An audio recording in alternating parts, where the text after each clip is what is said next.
was Greensboro, and she moved there again without asking permission from probation. So therefore, that's a violation.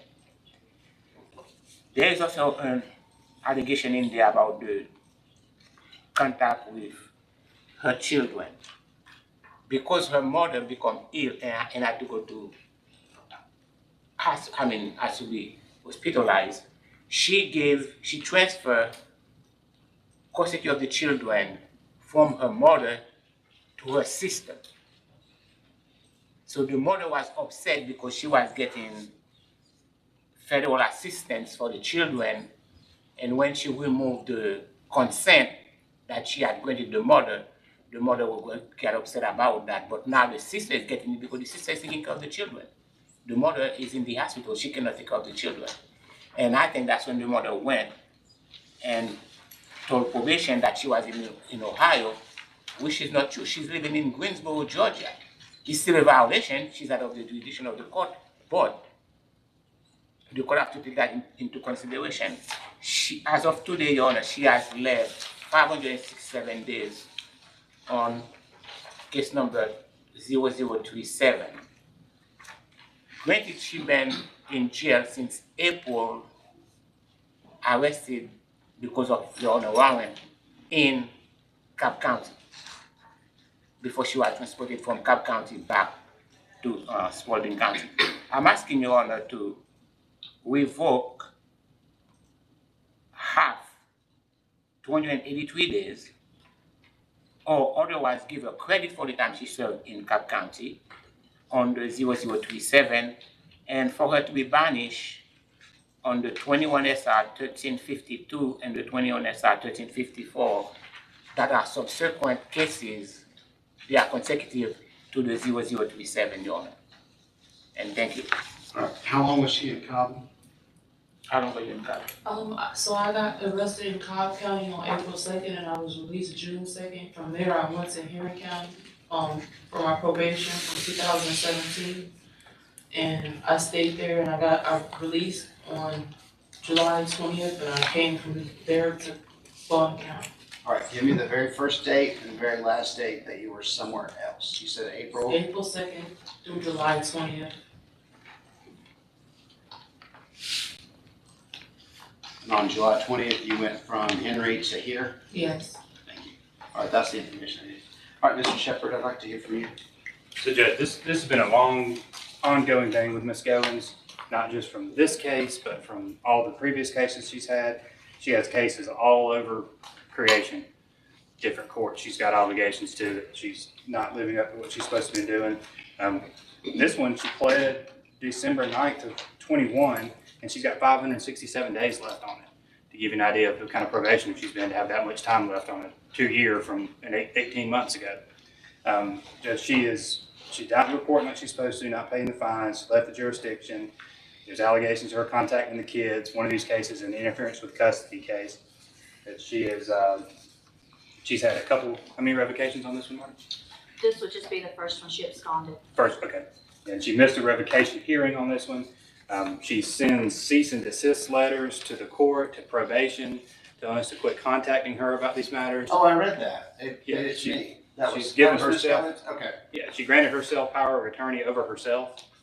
I mean, there's some serious issues going on here, Judge. We'd ask that you revoke the balance on this first one and then banish her from this county for the following two cases. But with the banishment, we want the no contact provisions to remain in place between her and her mother and her and those children.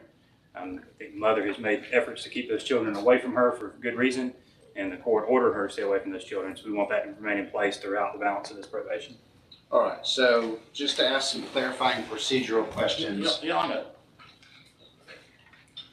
the mother doesn't have custody of the grandmother doesn't have custody of the children. When she was arrested, she gave a power of attorney to the mother to take care of the children. The mother went to McIntosh.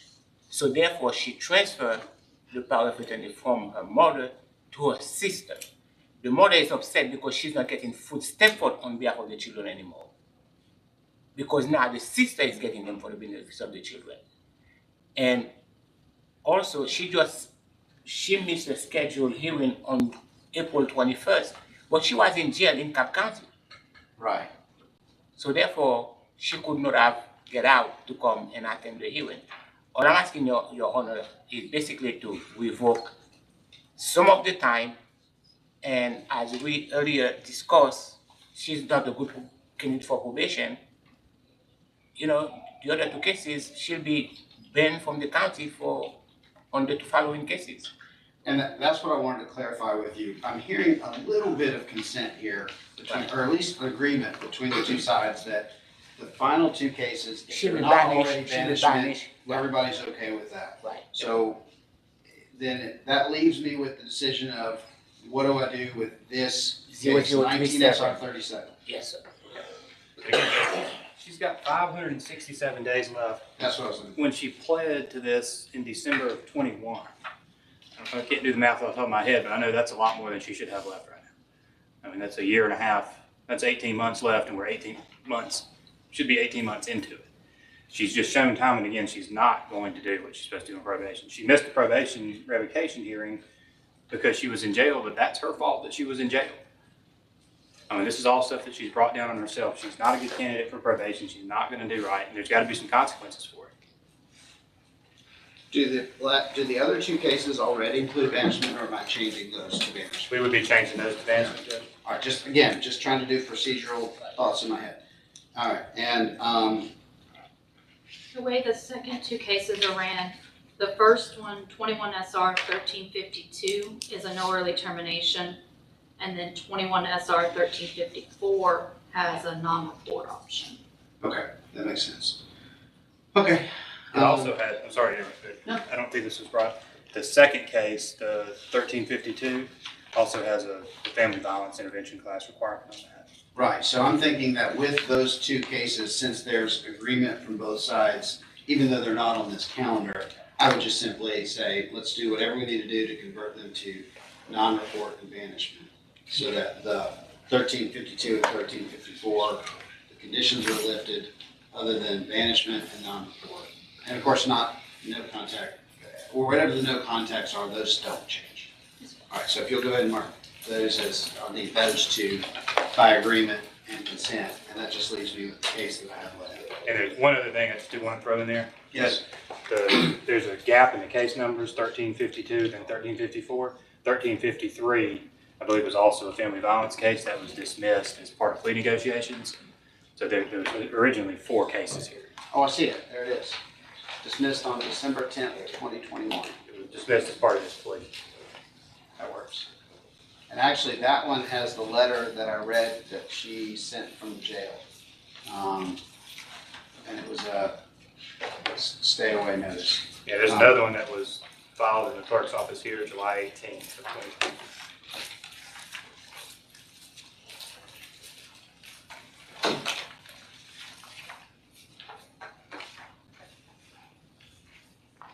I'm gonna grab the census real quick. Mr. Charles, is there anything else you want me to factor in before I make my decision? No, Your Honor, thank you very much. Mr. Shepherd, is there anything else you want me to factor in? No, sir, we heard his name. All right, so my decision is very narrow of what's left, which is just how many days am I going to revoke on 19 SR 37? Because 1352 is resolved and 1354 is resolved by agreement. She's been in By the way, 28 days. Do what? 28 days is how long she's been in. 28 days, I yeah. think you were asking about that on the census. I was. That's cool. That's exactly what I wanted. Okay. I'll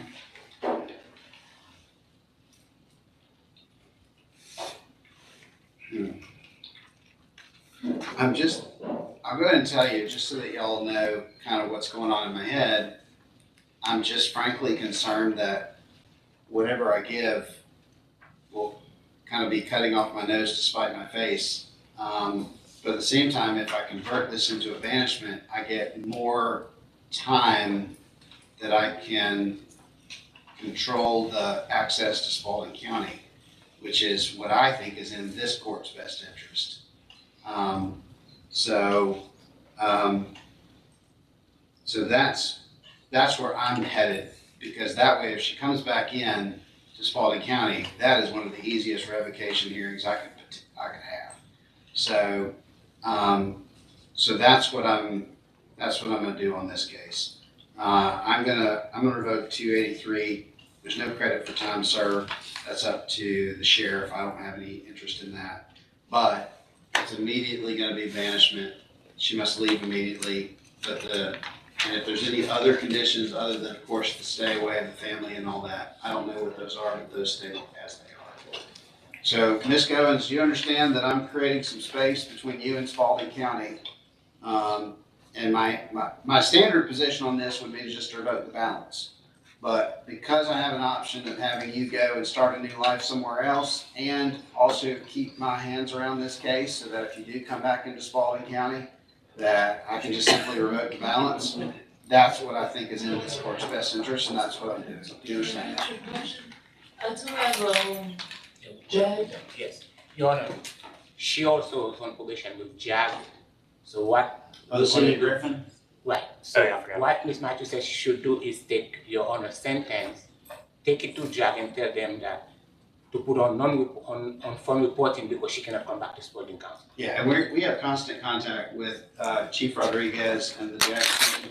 In fact, we swapped emails as early as this morning, so, or as close as this morning, so I don't see that, being an issue, and I'll communicate if I need to with Judge Howell. So I think we should be okay on that. Thank you, Your So, Honor. but obviously Judge Howell will make the final decision on that one, but I'll certainly say, here's what we've done, and would you be willing to come along with us? So, Thank you, Your Honor. okay. Ms. Goins, I need to be very careful with you and be very clear. If you come back into Spalding County, I will revoke all of your probation, every bit of it, across all of your cases. This is one of those moments in life where you got one job. Don't come back to Spalding County. So I just want to make certain you hear me say that these banishment cases, so many people come back and I don't understand why. And my response is always to revoke the balance of all the cases that are available to me, and then I'm done. So I just want you to understand that I will stack all of your cases up, and I will very likely revoke all of them if you step foot in Spalding County. Does that make sense? Okay, so don't test me on it, because you will not like what I do. And you can ask all the people who I revoked the entire balance of in the past to understand that I'm not bluffing. Fair enough? yes. Okay. All right, that's it. That's the decision of the court. Oh, yeah. You have 48 hours once you're released to leave Spalding County.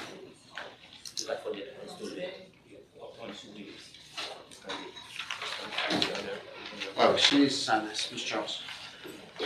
Mr. Charles hasn't signed it. Oh, yeah, you need to sign this.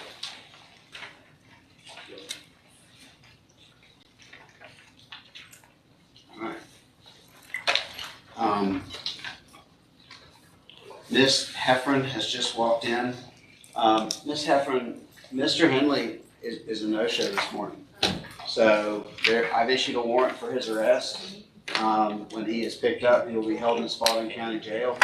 He will have the opportunity at that time to either consent to removing from the program, or he'll stay in jail until I have a full hearing on it. But you are free to go. I had issued it tentatively until you walked in the door.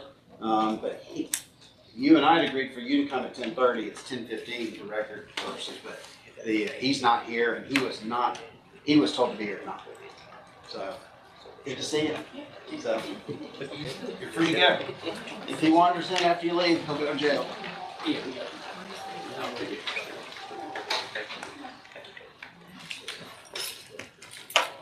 Oh, actually, yeah, because y'all walk this out. Miss Claxton just stopped Leslie and just realized that's a really good conversation for them to have. She's confused about